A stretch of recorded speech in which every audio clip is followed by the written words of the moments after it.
თქვენ იმყოფებით დილის სამინისტროში. დილის სამინისტრო. მდგრადი გართობა.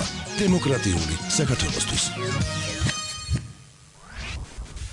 დავრუნდით პირდაპირ ეთერში ხელნაწერთა ეროვნულ ცენტრში ორი გამოცემის პრეზენტაცია გაიმართა. ერთი გახლავთ ქრისტიანული აღმოსავლეთის საკვლევად შექმნილი ჟურნალი და მასში ქვეყნდება სტატიები აღმოსავლეთის ქრისტიანული ქვეყნების სულიერი და მატერიალური კულტურის შესახებ, ხოლო მეორე კრებული, რომელშიც თავმოყრილია სხვადასხვა ქვეყნის მკვლევარების სტატიები, მათ შორის ადრე ქრისტიანული სასულიერო მწერლობის ცნობილი წარმომადგენლების.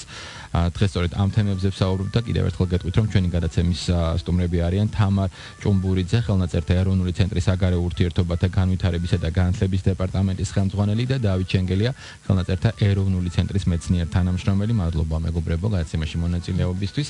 კაპიტან თამარ, თქვენგან დავიწყებ. მოდით ვუთხრათ ჩვენს მსმენელს, რა ჟურნალის პრეზენტაცია შედგა და რამდენად მნიშვნელოვანია ის ჩვენი საზოგადოებისთვის. მადლობა ბატონ დავით, მოგესალმებით. მოგესალმებით ჩვენს მსმენელს, დილამშვიდობისა.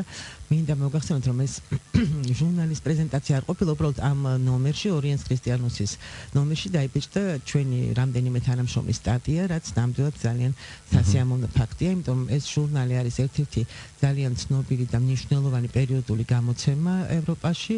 დაარსდა 1900 პირველ წელს მიუნხენში, გერესის საზოგადოებამ დააარსა და სწორედ აქ ქვეყნდება ქრისტიანული აღმოსავლეთის ქვეყნების კულტურის, ისტორიის, ეკლესიის ისტორიის, ლიტერატურის შესახებ ცნობები, სტატიები, სამეცნიერო სტატიები და გამოკვლევები. ნაკლებად უფრო ბერძნულზე და რუსულზე, იმიტომ რომ ამაზე სხვა ჟურნალებიც არსებობს, მაგრამ აი სირიული, კოპტური, სომხური, ქართული მასალის შესახებ ძალიან დიდი ხანია. კაპიტან თამარ, აქამდე ქართული ვთქვათ თემატიკა ამ ჟურნალში არ ყოფილა თუ რით არის გამორჩეული, ეს ვთქვათ აი ეს პრეზენტაცია რომელიც შედგა ჩვენთვის. იცით რა, ჩვენთვის მნიშვნელოვანი იყო, რომ უკვე ამდენი თანამშრომლის დაიბეჭდა ერთდროულად და თანაც იცით როგორ არის, წლების მანძილზე იბეჭდებოდა ქართულის შესახებ მასალა, იმიტომ რომ თვითონ დამაარსებელი ვინც იყო ანტონ ბაუმშტარკი 1900 პირველ წელს ვინც დააარსა, ის ქართველოლოგი არ ყოფილა, მაგრამ ქართული მასალის გარეშე აი ბიზანტინისტიკის კვლევა ან ზოგადად ქრისტიანული აღმოსავლეთის კვლევა წარმოუდგენელი არის და ეს კი ესმოდათ, რომ ეს ქართული მასალა უნდა იყოს ჩართული აუცილებლად. ამიტომ მე შემდეგ ანტონ ბაუმშტარკის მერე იყო იულიუს ასფალგი, ცნობილი პროფესორი, ისიც მიუნხენში ხელმძღვანელობდა კათედრას ქრისტიან ბედნიერება მქონდა, რომ პირადად ცნობობდა, უკვე ასაკოვანი იყო ბატონი იულიუს ასფალგი და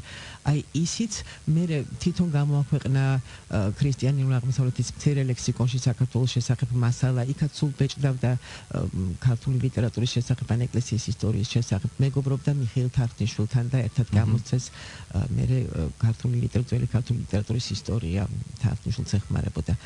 მაგრამ მიუხედავად ამისა, სულ რომ იბეჭდება ეს ქართული მასალა, ჩვენ გვინდოდა რომ აი კიდევ უფრო ჩანდეს და თანაც ეხლანდელი გამომცემელი, ვინც არის ორიენს ქრისტიანოსის კაუფოლდი, ისიც ძალიან დიდი მეგობარია, კიდევ ხელნაწერთა ინსტიტუტის მეგობარი იყო, ქალბატონ ელენე მეტრეველთან მეგობრობდა და ახლა უკვე ცენტრის აქ ასევე გამოქვეყნდა მაგალითად ჩვენი ახალი გამოცემების შესახებ. ბოლოში არის ხოლმე რეცენზიები და ახალი წიგნები, ასეთი რუბრიკით გამოცხადდა და იქაც კი ქართული მასალა, რაც არის ჩვენი ახალი გამოცემები, ისინიც ყველა მოიხსენია და დაასახელა და აი ეს არის მნიშვნელოვანი, რომ სტატიებიც დაიბეჭდოს, წერილებიც, სამეცნიერო წერილებიც, ახალი გამოცემების შესახებ ცნობებიც მივაწოდოთ, იმიტომ რომ იქ უნდა იცოდნენ რამდენად მნიშვნელოვანი ეს და თვითონ ისინიც დაინტერესებულები არიან, რა თქმა უნდა, ხა უბრალოდ კაუფოლდი თვითონ იურისტია პროფესიით, მაგრამ აი წერილობით ძეგლებზე, ძველ წერილობით ძეგლებზე, იურიდიულ წერილობით ძეგლებზე მუშაობდა და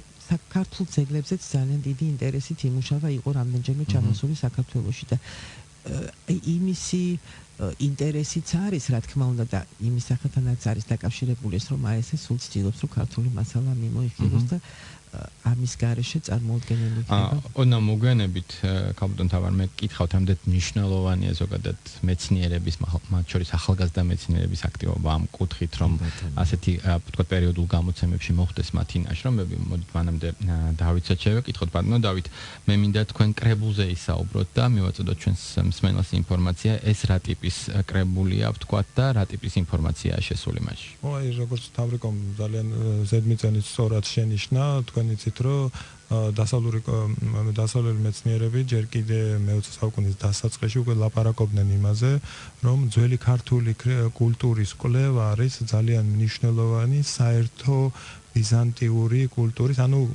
იმ კულტურის კვლევისათვის, რომელიც უნდა ედოს საფუძვლად ევროპულ ცივილიზაციას, არა? ეხლა ალბათ არა გვაქვს საშუალება დაწვრილოთ.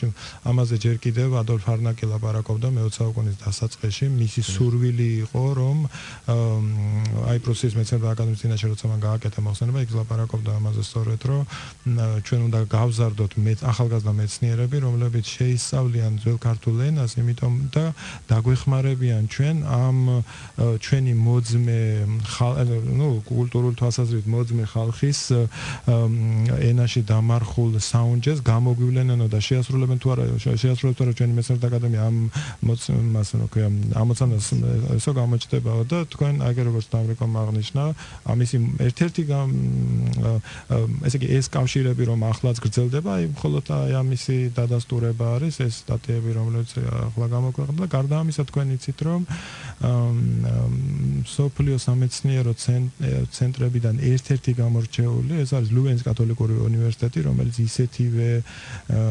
ისეთივე მნიშვნელოვანი და ისეთივე მდიდრული ალბათ სხვა სიტყვა მაგრამ ღირსეული დიახ და დიდი ისტორიული ტრადიციების მქონე ცენტრია როგორც კემბრიჯი ოქსფორდი და ასე შემდეგ და ლუვენსაც დიდი ხნის მეგობრობა აკავშირებს ხელნაწერთა ინსტიტუტთან და ლუვენის უნივერსიტეტის თანამშრომელი საქვეყნოდ მნიშვნელოვანი ცნობილი მეცნიერი ჟუსტინ მოსეი რომელიც ასე გარდაიცვალა რამდენიმე წლის წინ ეს იყო ადამიანი რომელიც გრიგოლ ნაზიანძელის თხზულებაზე პრაქტიკულად ელ ცხოვრება მიუძღვნა გრიგოლ ნაზიანძელის თხზულებას რომელიც ჩვენი ინსტიტუტის თანამშრომლებთანაც ძალიან ახლო მეგობრული ურთიერთობა ჰქონდა და მისი გარდაცვალებისადმი მის ხსოვნისადმი მიძღვნილი კრებული გამოვიდა ფილო კაბადოქს რომელშიც გამოქვეყნდა 6 თან ჩვენი კოლეგის გამოკვლევები ძველი ქართული თარგმანების შესახებ ეს ეხება გრიგოლ ნაზიანძელის თარგმანებს, ეს ეხება ექვთიმე მთაწმინდელის თარგმანების რაობას, ექვთიმე მთაწმინდელის თარგმანების სპეციფიკას, ძალიან ეს ეხება კომენტარებს, ეს კომენტარებია ბასილი მინიმუსისა, რომელიც გრიგოლ ღვთისმეტყველის თეოლოგიურ სიტყვებს. ერთი სიტყვით ეს არის სამეცნიერო ძველი ქართული მასალა, ესე იგი ანალიზი ძველი ქართული მასალისა, რომელიც მჭიდროდ არის დაკავშირებული წარმოადგენს ქრისტიანული აღმოსავლეთისა და ადრე ბიზანტიის ლიტერატურულ ურთიერთობებს. აი ამ თვალსაზრისით არის მნიშვნელოვანი და როგორც მინდა გითხრათ, რომ ესე იგი როცა ჩვენ ხელნაწერთა ინსტიტუტზე ვლაპარაკობთ, არ გულისხმობთ მხოლოდ ხელნაწერთა, უშუალოდ იმ ხალხს, რომელიც ხელნაწერთა ინსტიტუტში მუშაობს, ანუ ჩვენი კოლეგები, რომლებიც სხვადასხვა თქვა უნივერსიტეტში, ჩვენი მაგნატ ჭედლიზე ენათმეცნიერების ხალხი, რომელიც ესე იგი ჩვენთან უბრალოდ დაცული არის ეს მასალა და არის რაღაც ესეთი წრე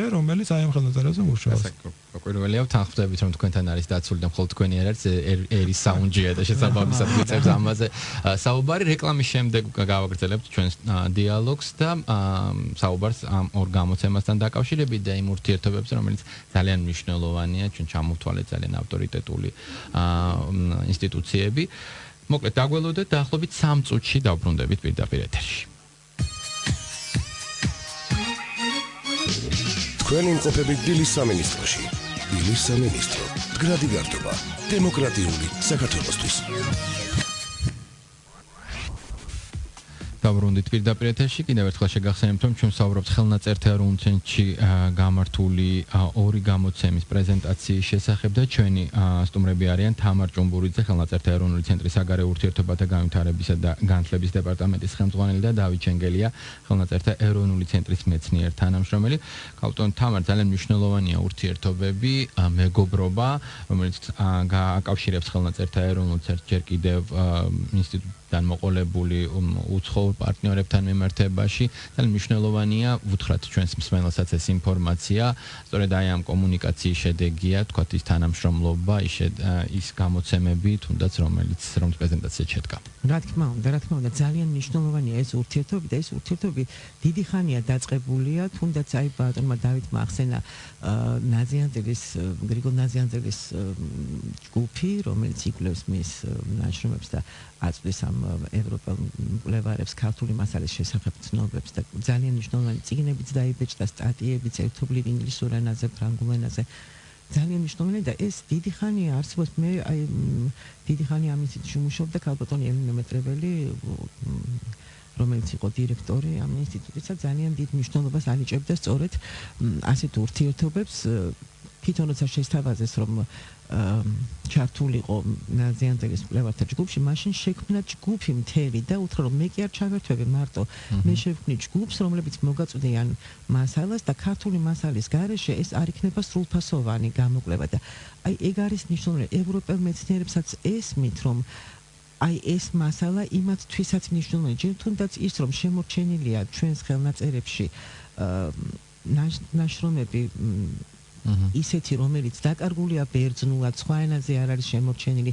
მარტო ქართული თარგმანის საშუალებით შემოგვჭა და იმითი შეიძლება ორიგინალი აღადგინონ ტექსტი აღადგინონ არა ან თუნდაც იმ პერიოდის აი ფილოსოფიური ნაშრომია თუ ისტორიული თუ ლიტერატურული აი ან განმარტებებია ან რა თეოლოგიური ამდენად ხშირია ვთქვათ ასეთი ეგრეთ წოდებული დახმარების ვთქვათ შესაძლებლობა საკმაოდ ხშირია იცით აი თუნდაც ეს ჰუბერტ კაუნფოლდი ახლა იმიტომ ვახსენე რომ თვითონ რამდენიმე წლის წინ სტატია დაბეჭდა ორიენს ქრისტიანულში სწორედ და ამას ერქვა ქართველოლოგიის ისტორია გერმანიაში და დაიწყო ჯერ კიდევ მოგზაურების ცნობები რომლებიც საქართველოს შესახებ არსებობდნენ ენციკლოპედიებში რა იბეჭდებოდა საქართველოს შესახებ მაგრამ მე აი რომ გაადევნებს თვალს არც ისე ცოტა არ აღმოჩნდება ჩვენ შეიძლება ნაკლები ინფორმაცია გვაქვს არც ისე ცოტა არ არის ის ადამიანი ვინც დაინტერესებული იყო საქართველოთი ნუ ზოგი ფილოლოგი ზოგი ენათმეცნიერი ზოგი აი ასე სწორედ ბიზანტიოლოგი ან ხელოვნებად ცოდნე და ისინი იკვლევდნენ საკმაოდ სერიოზულად და ამ თანამშრომლობის გარეშე ჯერ კიდევ მაშინ წარმოიდგინეთ საბჭოთა კავშირი იყო და როგორი რთული იყო ურთიერთობები და ნუ ის რომ ინტერნეტი არ არსებობდა და სხვა ის იმაზე ლაპარაკიც ზედმეტია მაგრამ მაშინაც კი აი ეს მიუხედავად რომ ძალიან რთული იყო წიგნებს უგზავნიდნენ ერთმანეთს აწვდიდა პირადი კონტაქტებით შეძლეს რომ გადაელახათ აი ის რაც სახელმწიფოებრივი თვალსაზრისით არ გამოდიოდა თუ ან ყოველი პოლიტიკის გამონაკლებად ხელშეწყობა ხდებოდა ამისი და აი მაინც კონდათ ეს კონტაქტები და როგორც ცდილობდნენ და ეს ჩანს რომ აი ეს მეცნიერება ბევრად უფრო მნიშვნელოვანია და ბევრად უფრო მაღლა დგას ყველანაირ პოლიტიკაზე და მაგის გარეშე ამ პირადი კონტაქტების გარეშე ალბათ არ გამოვიდოდა თუნდაც ის ნაშრომები რაც ეხლა გაგვაჩნია და იქ არის ჩამოთვლილი რამდენიმე მნიშვნელოვანი მეცნიერის გვარი რომელიც ზოგი აგრძელებს მუშაობას, ზოგი დღემდე მუშაობს, ზოგი აი მაგალითად ჰაინც ფენრიხი და ვახსენე ოცებოთ, იმიტომ რომ ამას წინათ გამოვიდა სწორედ მისი ახალი წიგნი ქართულ წარწერებს ეხება გეორგიშე ინშრიფტენ და ნუ ის ადამიანი უკვე პენსიაზეა, მაგრამ კიდევ აგრძელებს მუშაობას ან მაგალითად ვინფრიდ ბედერი, რომელიც ოლდენბურგში კავკასიურ სემინარს ატარებდა და ყოველთვის ვიღაცა ყავდა ხოლმე მიწვეული ჩვენგან როდესაც ამ სახელებს და გვარებს ასახელებთ მიუხედავად მათი საპენსიო ასაკისა თქვათ ხვდებით რომ სათანადო დაფასება საზოგადოებაში უდაოდ არსებობს. ოდნავ მოგვიანებით მე კითხავთ რამდენად იგივე ვრცელდება ჩვენს ქართულ მეცნიერ თანამშრომლებზე მანამდე ვისარგებლობის შემთხვევით აი ბატონი დავითი ახალგაზრდა მეცნიერი თანამშრომელია თქვენი გუნდის ეროვნული ხელნაწერთა ეროვნული ცენტრის რამდენად ინტერესდება ზოგადად ახალგაზრდები ამ საქმით და ვთქვათ რა ტენდენციებია თუნდაც ევროპაში ამ ხრივ რომ მითხრათ. იცით საერთოდ თეორიული მეცნიერება და ჰუმანიტარული მეცნიერება რაღაცა ძალიან სპეციფიკური დარგია და როგორც ჩვენთან ისე უცხოეთში რამდენადაც მე მესმის და რამდენადაც მე ვიცი, მაინც რაღაცა ახლა ძალიან ფართო დაინტერესების საგანი ვერ იქნება, იმიტომ რომ ამისთვის სპეციფიური ინტერესები, შესაძლებლობები და ეს არ არის ბიზნესი, არ არის წარმატება რა. მე მინდა გითხრათ, ახლა ალბათ ჩემი ასაკიდან გამომდინარე არ ჟღერდეს იქნება ესე ავტორიტეტულად, მაგრამ ნამდვილად არიან ჩვენთან ახალგაზრდები მე თვითონაც მქონია შეხება არა მარტო ვიწროთ ჩემს სფეროში, ანუ აი ძველ ქართულთან დაკავშირებით, რომლებსაც ძალიან უნდათ ამ დარგში მუშაობა მიუხედავად იმ სირთულეებისა, რომელიც რაც მატერიალურ თვალსაზრისით სამეცნიერო მოღვაწეობასთან სამეცნიერო საქმიანობასთან არის დაკავშირებული საქართველოში და ასევე რა მინდოდა რომ არ შეიძლება ალბათ რა ვთქვათ, იცით ტექსტოლოგია, ქართოლოგია საერთოდ თეორიული ისტორიული მეცნიერება საერთოდ არის რაღაცა კომპლექსური საკითხია, ხო ეს არ არის მარტო ერთი, ანუ ერთდროულად ენათმეცნიერიც უნდა იყო ბიზანტინისტიკი, თუ როგორც არა ისტორიასთან ძალიან მჭიდროდ არის დაკავშირებული, ენების ცოდნასთან არის, ძველი ენების ცოდნასთან არის დაკავშირებული. ეხლა ადამიანი რომ ცდილობს რომ აი ამ ყველაფერს შეძლებს დაგვარ, ეხლა აი ამ სულ შეიძლება ძალიან ეხლა უშუალოდ ლაპარაკობ, მაგრამ სრულიად ახალგაზრდა ადამიანი, მე თვითონ შორიდან ვიცნობ, რომელიც ბერძნული სწავლა დაიწყო, ლათინური სწავლა, ეხლა სირიული სწავლა უნდა, იმიტომ რომ აღმოჩნდა რომ სირიულიც ასე თავისთვის აღმოაჩინა უბრალოდ რომ ეს ჩვენ საკმაოდ ცნობილი ვარ. ხო, მაგრამ დამეთანხმებით რომ ასეთი ადამიანები არიან, თითქოს ჩამოსათვალებელი ფაქტორები. იმაზე გაგაწყვეტინეთ ბოდიში, იმაზე სინამდვილეში არის საკმაო რაოდენობა მართლაც ღირსეული და მე არ ვლაპარაკობ, იმიტომ რომ რაღაცა პირადი დამოკიდებული ვაფასებ მათ მოხსენებები რაც მე მომისმენია და ნაშრომები რაც რა თქმა უნდა სამუშაო ბევრი აქვს, მაგრამ ასე კი არის საკმარისი, უბრალოდ არ არის სამწუხაროდ შესაძლებლობა ამ ხალხის გამოყენებისა ბევრად ნაკლებია. რომ რა უნდა გავაკეთოთ იმისთვის რომ ახალგაზრდები დავაინტერესოთ ამ თემატიკით. როდესაც საუბარია ამ გამოცემებს და მათ პრეზენტაციაზე, მე მინდა მოკლედ მითხრათ, ვინ ესწრებოდა ამ პრეზენტაციას, იყვნენ მათ შორის ახალგაზრდები? დიახ, იყვნენ და იცით რა, აი ეს არის ყველაზე მნიშვნელოვანი, რომ იმ ახალგაზრდებმა მიუხედავად იმისა, რომ ამას მართლა ძალიან დიდი მუშაობა ჭირდება და წლების მანძილზე უნდა იმუშაონ, რომ ძველი ენებით შეისწავლონ. რა თქმა უნდა, ხა ეს ძველი არაბული რომ შეისწავლო, მარტო ძველ ხელნაწერებზე იმუშავებ. ახალი არაბული სრულად განსხვავდება, იქ ჩახვალ შეიძლება სულ ვერ ილაპარაკო, ვერჩეთ ისევე როგორც ძველი სომხური მაგალითად არა, ან ძველი ბერძნული. მაგრამ თუ თავიდანვე არის ეს დაინტერესება, ამიტომ უნდა იცოდნენ, რომ ეს მნიშვნელოვანია და აი სწორედ ხელნაწერთა ეროვნულ ცენტრში ხა ჩემ განყოფილებას ეხება და ამიტომ ვიცი რომ ძალიან ბევრი მოდიან მოსწავლეები, სტუდენტები, ვცდილობთ რომ ეს საგანმანათლებლო პროექტები იყოს, რომ აღიქვან რომ ეს არის მათი ისტორიის ნაწილი, კულტურის ნაწილი და ამისი გამოკვლევა ძალიან მნიშვნელოვანია. მაგრამ აი დროის მოცემულობა ხომ არ უშლის ხელს თითქოს აი ამ თქვა დარგის მომავალს.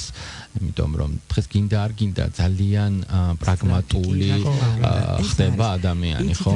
ზუსტად იმ უინტერნეტობამ თქვათ, რაღაცა კომუნიკაციის ნაკლებობამ, ასე პირდაპირ თქვათ, განავითარა ფაქტობრივად მეცნიერება, ხო? გიწევდა მუშაობა, თქვათ, სინათლის ლამპის შუქზე და არქივებთან და საცავებთან პირადი შეხება და არა დაგუგლო, ასე ვთქვათ და პირდაპირ გამზარეულის მიღება. ეს მოიტანა რაღაცნაირად თანამედროვე განვითარებამ და თანამედროვე ცხოვრებამ. სამწუხაროდ არა მარტო ჩვენთან, იცით, ევროპაშიც ახლა რომ ვფიქრობ, საკმაოდ ბევრგან ძველ ტრადიციულ და ძალიან ისეთ უნივერსიტეტებში, სადაც არსებობდა ქრისტიანული აღმოსავლეთის კვლევის ცენტრები, ქართველოლოგია უფრო ესე წამოწეული კი არა, ქართველოლოგია კი არა, მარტო ზოგადად აი ეს თეორიული მეცნიერება. ახლა იქ ზოგან ვთქვათ აღარ არის სპეციალისტი, ზოგან შეუერთდა რაღაცა სხვას, იმიტომ რომ იქაც კი უკვე უჭირთ ამისი დაფინანსება, იმიტომ რომ პრაგმატული ინტერესები მეტია და ეს ახალგაზრდებიც ბუნებრივია, სადაც მარტივი მისაღწევია წარმატება და სადაც იმდენად რო არ დაგჭირდება რომ გამოჩნდეს საბოლოო შედეგი, ამ რა თქმა უნდა, მაგრამ ჩვენთან ალბათ უკეთესი იქნება რომ ახალგაზრდებს ჰქონდეთ კონტაქტი იმ ძველ მეცნიერებთან, რომლებიც აი ძველი თაობა ჩვენთან ბევრნი არიან, რომლებიც ჯერ კიდევ ძალიან ხნეთ იმათ ვეკითხებით ჯერ კიდევ ყველაფერს ჩვენს და ჩვენზე ახალგაზრდებით რა თქმა უნდა ისინიც აი ერთად მუშაობდნენ, იმიტომ რომ გამოცდილება რომელიც მარტო წლებს მოაქვს სამწუხაროდ და აი ეს თანამედროვე ტექნიკის ცოდნა და ტექნოლოგიების ცოდნა და ენების ცოდნა რაც აუცილებელია, ასევე რომ ევროპაშიც და საერთოდ მსოფლიოში გაიცნონ ეს ყველაფერი და არ დარჩეს მარტო ჩვენთან, ეს ყველაფერი რაღაცა ერთმანეთთან იყოს შერწყმული და ამიტომ ალბათ აი ეს ერთობლივი პროექტები, ის რომ ინფორმაცია მეტი ჰქონდეთ, უცხოელებთან ერთად პროექტები, საერთო პროექტები, ალბათ ეს არის რაღაცა, რასაც ხელის შეწყობა ჭირდება და ძალიან და სახელმწიფოს თქვა კიდე უნდა შეეწოს რაღაცნაირად ამ ადამიანების დაფასება სათანადოდ, იმიტომ რომ ძალიან მნიშვნელოვანია ავტორიტეტული ფიგურები არსებობდნენ სფეროში, ახალგაზრდები სწორედ მათგან იღებენ, თქვა ძირითადად მაგალითს დამეთანხმებით, ხო, ჩვეულებრივი ამბავია. ბოლოს მინდა ჩვენ ვისარგებლოთ შემთხვევით დავიდე გადაცემა დასრულდება, სამომავლო გეგმებსაც შევეხოთ, თქვა უახლოეს მომავალში რა იგეგმება ამის შესახებაც რომ მივაწოდოთ ინფორმაცია. აი, იგეგმება კონფერენციები, ერთი მნიშვნელოვანი კონფერენცია არის, რომელსაც ბიზანტინისტები აპირებენ რომ ჩატარდეს და მოწვეულები არიან რა თქმა უნდა უცხოეთიდანაც. ერთი კიდევ ქალბატონი ელენე მეტრეველის 100 წელი სრულდება და მომავალში დაგეგმილია ასევე ან სამეცნიერო სემინარი ან კონფერენცია, რომელზეც ასევე უცხოელი მეცნიერებიც გვეყოლება მოწვეული. ისე რა თქმა უნდა საზაფხულო სკოლა, სადაც ასევე მოდიან ხოლმე ნაწილი ჩვენი რეგიონალური უნივერსიტეტებიდან და ნაწილი უცხოეთიდან და იღებენ მონაწილეობას. ისინი იმდენად არიან ჩართულები, რომ რამდენიმე ვინც ჯერ იქ უბრალოდ სემინარს დაესწრო და ისწავლა, მერე უკვე მოდის რომ ლექცია ჩაატაროს, აი ოლივერ რაისნერი მინდა გამოვყო, იმიტომ რომ ძალიან არის ხოლმე ჩართული, ჯერ დადიოდა თერგდალეულებზე წერდა დისერტაციას და დადიოდა ჩვენთან ხელნაწერთა ეროვნულ ცენტრში ინსტიტუტში მაშინ და უბრალოდ მასალას შეისწავლიდა. მერე უკვე როცა გერმანიიდან დაბრუნდა ქართული მეუღლეს, მერე უკვე დაინტერესებული ამ მასალით და ისე ჩართულია ხოლმე და მონაწილეობა მიიღო ამ საზაფხულო სკოლის ერთ-ერთ სემინარში და ახლა უკვე თვითონ ატარებს ხოლმე ლექციებს. ახლა ილიას უნივერსიტეტში ასწავლის თვითონაც, მაგრამ ჩვენთან არ გაუწყვეტია კონტაქტი და ეს მნიშვნელობა აი ამ მასალის რაც ჩვენთან არის ნამდვილად კარგად აქვს შეგნებული და აი ეთყობა ეს საერთო ერთობლივი პროექტები, ურთიერთობები, ესენი ძალიან მნიშვნელოვანი და ამისი ხაზგასმა გვინდოდა კიდევ ერთხელ, იმიტომ რომ ამ მნიშვნელოვან კრებულში დაიბეჭდა 6 არ არის ცოტა იმისათვის, რომ აი 6 მეცნიერის სამეცნიერო ნაშრომი და ორიანს ქრისტიანოსიც ძალიან პრესტიჟული გამოცემა არის, პერიოდული გამოცემა და იქაც დაიბეჭდა რამდენიმე ნაშრომი, მანამდეც იბეჭდებოდა რა თქმა უნდა, მაგრამ ეს აი კიდევ ერთხელ იყო იმის ჩვენება, რომ აი აინტერესებთ ჩვენი მასალა, ჩვენებიც ბეჭდავენ თავიანთ ნაშრომებს და მით უმეტეს ჩვენი ქვეყანა ახლა იბრძვის იმისთვის, რომ ევროპის სრულუფლებიანი წევრი გახდეს და მოიპოვოს ის სტატუსი, რაც მას ყოველთვის უნდოდა და ეკუთვნოდა. დავით, ხომ არ დავამატებთ რამეს? არა, თამრიკომ ისე კარგად. ჩემთვის ძალიან სასიამოვნო იყო თქვენთან ურთიერთობა, მე დარწმუნებული ვარ, რომ ჩვენ შევძლებთ და რაღაცნაირად ყოველი შემდეგი წელი კიდევ უფრო საინტერესო და მრავალფეროვანი იქნება. პირველ რიგში ადამიანების და პიროვნებების აღმოჩენებით ხდება ეს და შემდეგ უკვე ბუნებრივია დარგის განვითარების პოლიტიკით. იმედი დავიტოვოთ, რომ ხელნაწერთა ეროვნული ცენტრი მუდმივად იქნება, თქვათ, სათავეში ასეთი ინსტიტუციების და გაგვახარებთ სიახლეებით, რომელიც თქვენთან მოხდება. თამარ ჭუმბურიძე, ხელნაწერთა ეროვნული ცენტრის საგარეო ურთიერთობათა და განვითარების და განათლების დეპარტამენტის ხელმძღვანელი და დავით შენგელია, ხელნაწერთა ეროვნული ცენტრის მეცნიერ თანამშრომელი გახდათ ჩვენი სტუმრები. ამით დილის გადაცემა სრულდება, თუმცა ვიდრე ერთმანეთს დამშვიდობებით, ტრადიციულად თვალი გადავალოთ დღევანდელ ვაკანსიებს. ამ კვირაში ჭირდებათ კონსულტანტი, ფსიქიატრი, ოტორინოლოგი, ნევროპათოლოგი, ქირურგი, ნარკოლოგი, დამხმარე დამლაგებელი სამკერვალოში, დამხმარე მუშა, დამლაგებელი ასევე ხელოსანი, მოლარე კონსულტანტი, ცხელი კერძების მზარეული, დამლაგებელი, მოპედის მძღოლი, საბავშვო ბაღის აღმზრდელი და სტილისტი. თუ რომელიმე ვაკანსია მიგაჩნიათ თქვენთვის მისაღებად, აუცილებლად დარეკეთ ტელეფონის ნომერზე 235 78 95. ვიმეორებ 235 78 95. გითხარით თქვენთვის მისაღები ვაკანსია, დაგვიტოვეთ პირადი ინფორმაცია და ჩვენ დაგეხმარებით მოძებნოთ სამსახური კონკრეტული ვაკანსიების სანახავად კი ეწვიეთ ჩვენს ოფიციალურ ვებპორტალს imedi.fm და Facebook-ის რადიო იმედის გვერდს. ეს არის რადიო იმედისა და worknet.gov-ის ერთობლივი პროექტი დასაქმდი იმედით. მე გემშვიდობებით პარასკევამდე ხვალ ნინო მეუნარგია უმასპინძლებს ჩვენს მსმენელს და ძალიან საინტერესო წყვილს, ისინი ცოლქმანი არიან, მათ Facebook-ზე შექმნეს საოცარი გვერდი, რომლებიც ითვალისწინებს საჩუქრების გაცემას ერთმანეთისთვის და კუთხით მათთვის სიურპრიზების კეთებას და ვფიქრობ, რომ ეს ისტორია, რომელიც ოჯახიდან დაიწყო, სახლის დაალაგებიდან და პირადი ნივთების გაჩუქების იდეით, შემდეგ უკვე სოციალურ ქსელში გადაინაცვლა, თქვენც დაგაინტერესებთ, ასე რომ არ გამოგჩეთ, ჩვენ მუშაობას დილის 8 საათზე ვიწყებთ. ნახვამდის. თქვენ იმყოფებით დილის სამინისტროში. დილის სამინისტრო. მდგრადი გართობა. დემოკრატიული საქართველოსთვის.